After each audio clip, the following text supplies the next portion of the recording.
Hello Rider fans, rustmarrow here, and tonight I want to talk about the first episode of our brand new hero, Kamen Rider Build.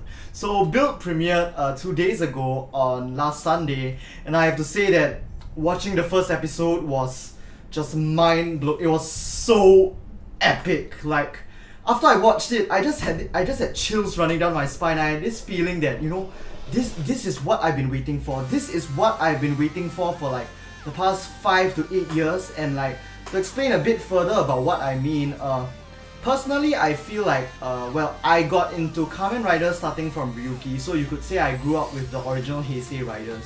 So for example, from Kuga to O's, that was from those series. That's when I felt that they had that Heisei, that Kamen Rider flavor that I really enjoyed.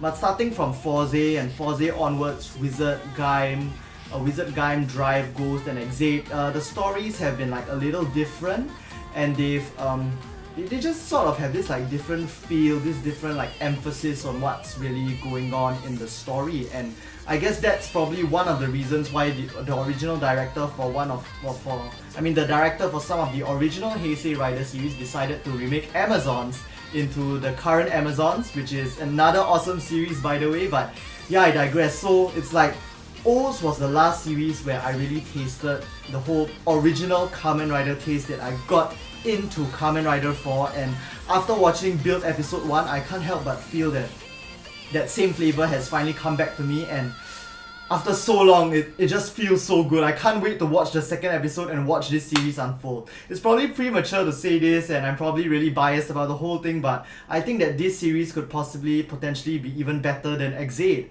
and maybe even like the best Rider series since Kuga, because while I feel that it implements the original Kamen Rider flavor, which if I try to describe it, it's sort of like has a bit of a more mature feel to it, slightly darker undertones, this whole sense of mystery. Like, there's this mystery element in the story, not just like some adventure fighting fantasy story, but yeah, this sense of dark mystery in the background, while having that sense of dark mystery, which is the flavor from the old Heisei Riders. It adapts the improvements that they successfully did with the newer Heisei Riders, especially like the improvements that they made in Gaim, Drive and Exate, which was like, I feel like it was a bigger emphasis on like, how do I put it, like having like an epic story.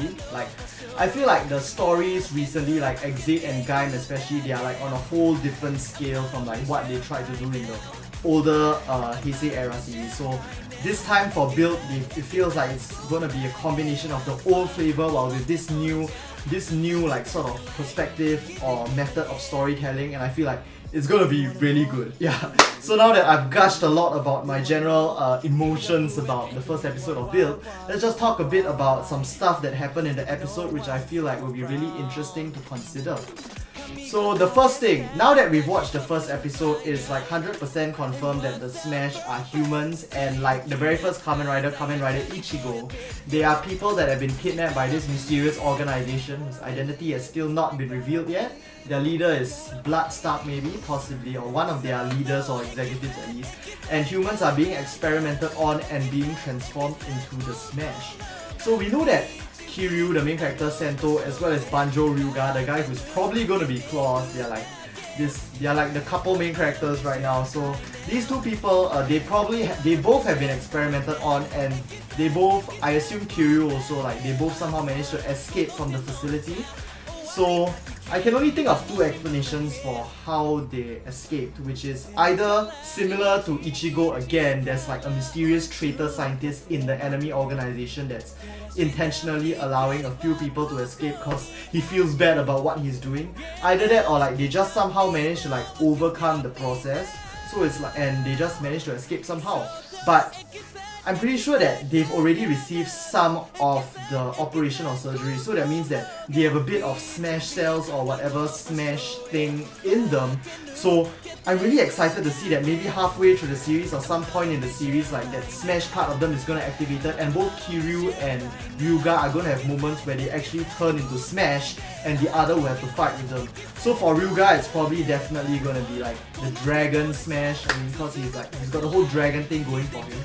As well, and I just suddenly got an idea in the middle of this video, but what if what if Ryuga is currently the Dragon Smash and like before he becomes Claws, he actually starts turning to the Smash and then Kiryu defeats him, extracts his Smash extract and to create the Dragon Full bottle and then gives it back to him so that then he can transform into a rider. Hey, that's a pretty cool idea to think about, don't you guys think? Like, maybe they'll get more riders in the series as well by maybe there's some people who just have this sort of connection with the Smash extract such as Ryuga and Sento such that they don't become completely taken over and brainwashed by the Smash virus or whatever it is, and they can be defeated, they'll retain their memories, and then they can use their extracted full bottles in order to transform and join the fight as well. Whoa, that's something pretty interesting to think about. Yeah, okay. The next thing what I want to talk about is Sento himself. Now, if you watched my previous videos about my reactions to the trailer and his appearance in X8, you will know that I did not have a very good impression of Sento at first. Based on what I saw of him before the series started, I thought he was really goofy, not serious enough, just playing around, a little childish, but everything has changed after the first episode. Now let me elaborate a bit, because you might disagree at first, because I mean, generally he is quite a goofy guy, and then he likes to really get into his whole genius thing, and then his hair pops up like that, he likes to mess around a little, but he's not that simple of a character. Like, I really like how in episode 1, despite his goofy exterior, like, I mean, come on, it's just his style, his external superficial personality, but inside, they showed many snippets of his like internal personality, what he's really like as a person, like coming through in certain scenes, and I feel that it comes through most strongly, especially the part where Gorilla Smash kidnaps Ryuga, and then he tries to fight the Gorilla Smash, gets beaten down, and then Sento walks by and he's like, whoa, trying to fight the Smash barehanded? You've got guts. But you know, he doesn't say it like in a sort of nonchalant, like mocking kind of way, you know. He's saying that really acknowledging Ryuga as like a pretty cool person, and like, you know, when he stood up to fight for Ryuga, you could really feel like, you know, that sense of wanting to protect somebody else. And he's generally just a really nice guy, but not a stupid nice guy like Tenkuji Takeru. But yeah, so especially the last part where when he's biking back with Ryuga back to the cafe or something, like he does say some joking things like, you know, about the fly and how you're an idiot and all, but mixed in with his joking, his mockery, his like playing around, he says a lot of serious deep things. It's like, you know, I know you're not lying, you're not the kind of person to lie, because he looks at people, he makes a connection with people, he infers like what kind of people they are. He's a very people-oriented, a very humane kind of character, and I just feel like that fits so well with like a person who's supposed to be a Kamen Rider and like essentially someone who is supposed to like somehow gain the same powers as the root of the enemy and use it use it because they are forced into a position where they fight to protect others because they have that responsibility, they have that obligation, and they just do it and they kick ass. And yeah, so even though there's a little goofy part about him, I still think that he's just so complex and deep as a character, and I can't wait to find more about Sento as the series progresses. But of course, I have to say that some parts... Okay, let's just talk about a few of the things that I didn't really like about the first episode. The math physicist references, like... I don't mind if like, as he's about to fight the Smash, like he starts thinking about, okay, what my strategy will be, and then formula. But the thing is, it's like, the formulas are real, like the Gorilla Smash was literally like, oh shit, what the heck are all these numbers? It was like, so that was like a bit extreme, but okay, that part I was like, still kind of okay, but then when he did his finisher, and literally the curve graph came out, and I was like, oh, so he's gonna use his curve to like sort of calculate the ideal rider kick trajectory. You know, that's pretty cool, that's not so bad. But then the graph like captures the Smash in order to immobilize him, and then I'm like,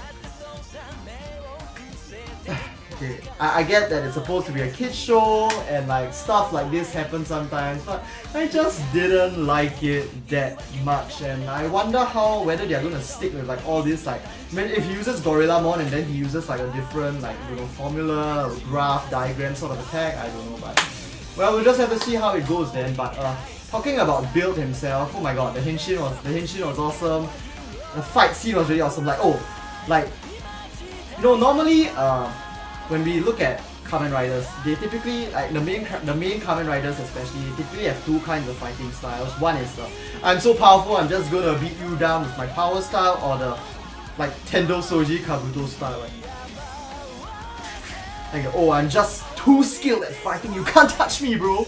Yeah, that kind of really cool fighting style, like Tendo and Decade. I think those two are the ones who really use that kind of style. But Sento is like he's a bit leaning towards like the cool skill style, but his skill is not exactly fighting skill, but it's more of intelligence and strategy. Like we see in the first episode, he uses the hedgehog full bottle parts, and then he just the gorilla smash on the fight, and then he's like, nope, you wanna get spiked?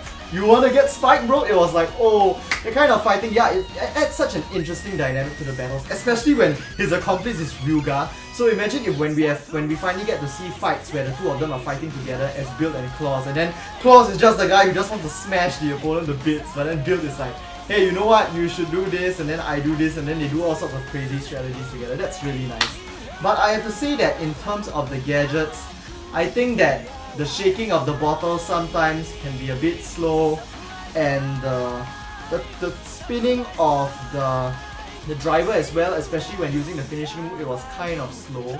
Like, yeah, so it felt a bit, wait, is he gonna do it? Is he gonna do it? Is he gonna do it? Yeah, so I don't know, maybe they'll make it faster and more like dynamic in the next few episodes, but like, I mean, I'm okay with it, but like, it's not as cool as like the usual like rider gimmick collectible toys, which is like, you know, gacha, point out, press, sound, gacha, but now it's like yeah, so it's just a bit like less cool compared, but like I can sort of deal with it. I guess it sort of emphasizes just how sciencey like the main character is and the whole theme is as well. So thinking about the rest of the characters, I think there's something really fishy about the minister. Okay, so if you've watched the first episode, you remember the scene where the minister was actually explaining the Pandora's box to Sento, and then he said that on the day it wasn't just the skywall that happened. The skywall also released the light, and the people who were exposed to the light started acting strange, as if some sort of aggressive impulse was being triggered. And in the screenshot, he was shown being subjected to the light as well.